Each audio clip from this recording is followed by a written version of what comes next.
Bonjour à tous et bienvenue dans cette nouvelle vidéo. Aujourd'hui on continue ensemble l'univers palpitant de Vince Gilligan avec Breaking Bad saison 3.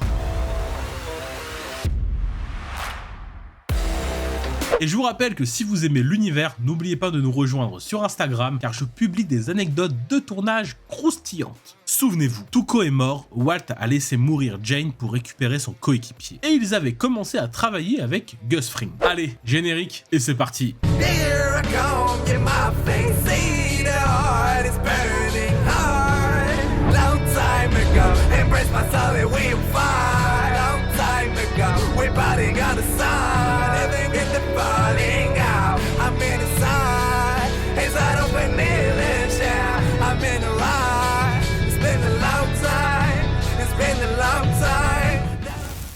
Nous reprenons directement après la fin de la saison 2. Suite au crash de l'avion, Walt fait le lien entre l'homme du bar et Jane. Il prend conscience de sa responsabilité des morts. Pendant ce temps, Skyler continue les démarches pour divorcer auprès de son avocat. Walt doit quitter le domicile conjugal, alors Hank vient l'aider. Mais petit moment gênant quand il veut l'aider à porter son sac plein de pépettes. Alors comme on dit, plus c'est gros, plus ça passe, il lui dit la vérité qu'il y a 500 000 $ en cash. Hank rigole et passe à autre chose. Wow.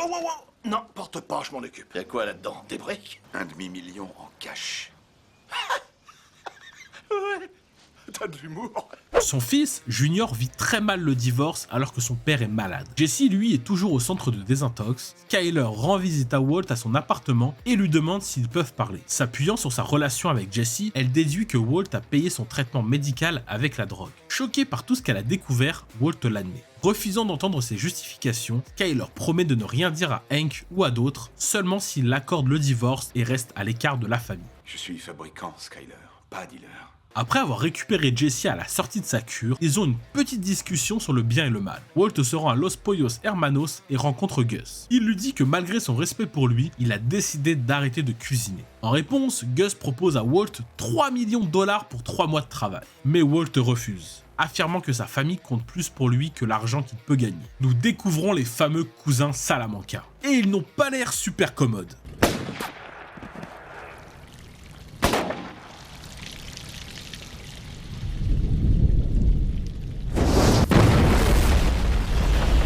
Saul se rend à l'appartement de Walt où il lui annonce que Skyler sait tout et qu'il refuse de retourner cuisiner. Après avoir quitté l'appartement, Saul contacte Mike et lui dit qu'il pourrait avoir un petit problème. Les cousins rendent visite à tonton Hector qui a été placé et grâce à une planche de Ouija, il leur indique le nom de Walter White. Jesse, qui a engagé Saul en cachette pour racheter sa maison à un prix dérisoire à ses parents, a le plaisir de se venger, il met ses parents à la porte. À la demande de l'avocat, Mike installe du matériel de surveillance chez Skyler.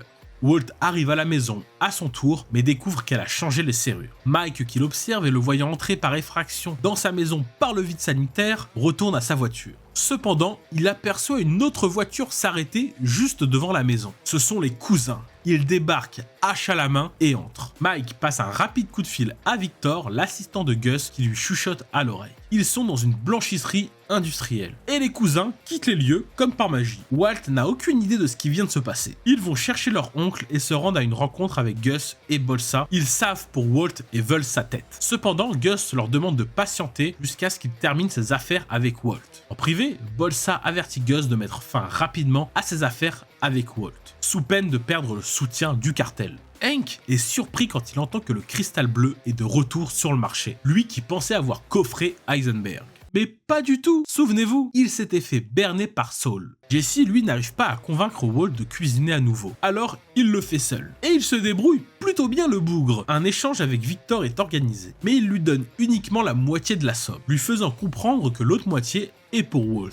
Ce qu'il fait a un feu rouge. Walt prend du temps avant de comprendre ce qu'il se passe. Il rend visite à Gus qui le conduit dans une blanchisserie. Et là, une machine à laver se soulève, révélant un passage secret qui mène à un énorme laboratoire. En rentrant chez elle, Skyler découvre les papiers du divorce signés. À son bureau, Saul tente de calmer Jesse lorsque Walt arrive. Saul lui propose 10% des futurs bénéfices de Jesse pour la recette. Walt remet l'argent et l'informe que Gus ne l'utilisait que pour l'inciter à reprendre la cuisine. Je suis navré de te le dire, Jesse, mais notre associé commun n'a fait que se servir de toi pour m'atteindre, moi. Attendez un peu, vous retravaillez? Oui, je reviens.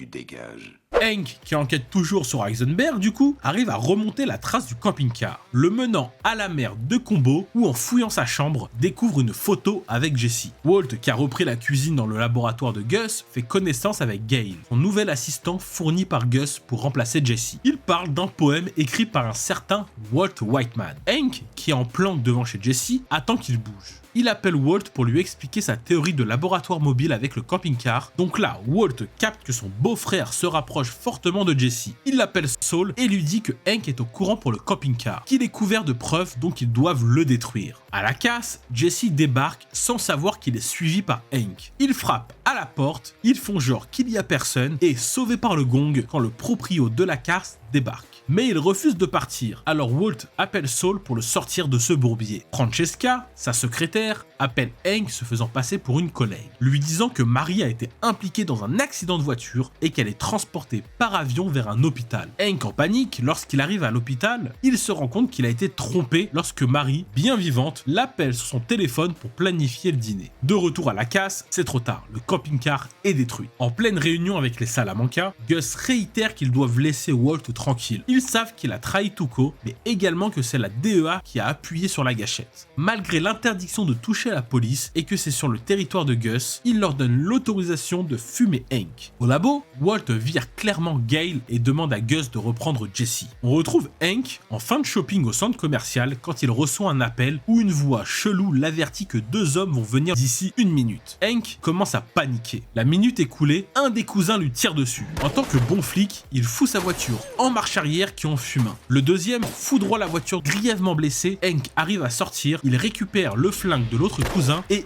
OS le second. Transporté à l'hôpital, toute la famille s'y retrouve. L'attaque des cousins sur un agent de la DEA fout le bordel au sein du cartel. Bolsa appelle Gus et l'incendie. Affirme que les cousins n'auraient jamais tiré sur Hank sans accord. Gus fait signe de ne pas savoir de quoi il parle. Et Bolsa lui annonce qu'il va enquêter et qu'il saura un jour ou l'autre la vérité car un des cousins est toujours en vie. Gus, qui les pense tous les deux terminés, est surpris et trouve un moyen de régler le problème. Furieux, Bolsa le rappelle apprenant la nouvelle et il accuse Gus de trahison et le menace, mais via le téléphone, nous pouvons entendre Bolsa se faire fumer. Gus écoute, sourire aux lèvres et détruit le téléphone. Un vrai patron. De son côté, Walt précise à Skyler qu'il n'a rien à voir avec la fusillade et lui assure que la famille est en sécurité. Après ça, il visite l'usine à poulet pour rencontrer Gus. Il prêche le faux pour savoir le vrai. Qu'il était la cible principale des cousins et que Gus les a dirigés vers Hank afin de le protéger. Il repart avec un CDI de cuisinier à 15 millions par an et une protection de sa famille. Pour blanchir les sous, Skyler conseille à Walt de racheter le lavoto où il travaillait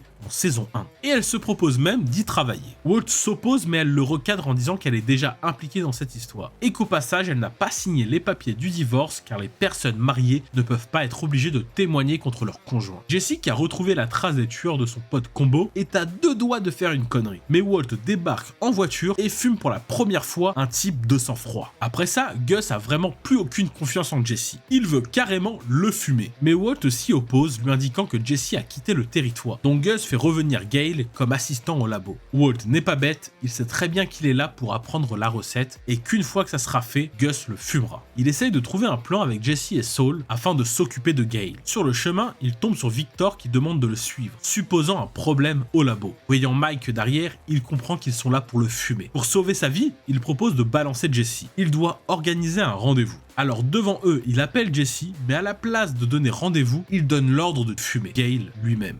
Monsieur White, vous l'avez fait? Non, je n'ai rien fait. Il va falloir que tu t'en charges. Quoi? Tu es plus près que nous. Tu es à moins de 20 minutes. Ils veulent me tuer. Jessie, vas-y maintenant!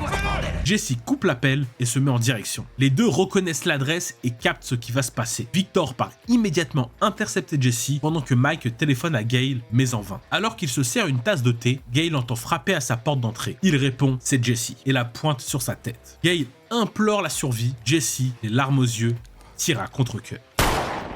Fin de la saison 3 de Breaking Bad. Merci à tous d'avoir suivi cette vidéo. Si vous voulez un récap d'un film ou d'une série en particulier, n'hésitez pas à me le dire dans les commentaires ci-dessous. Merci par avance pour votre petit pouce bleu ou votre abonnement. Ça aide fortement la chaîne à gagner en visibilité et ça contribue à son développement. Restez branchés, de prochains récaps arrivent rapidement sur la chaîne, donc prenez soin de vous et à bientôt. Long time ago, embrace my soul and we fight. Long time ago, we're fighting on the side.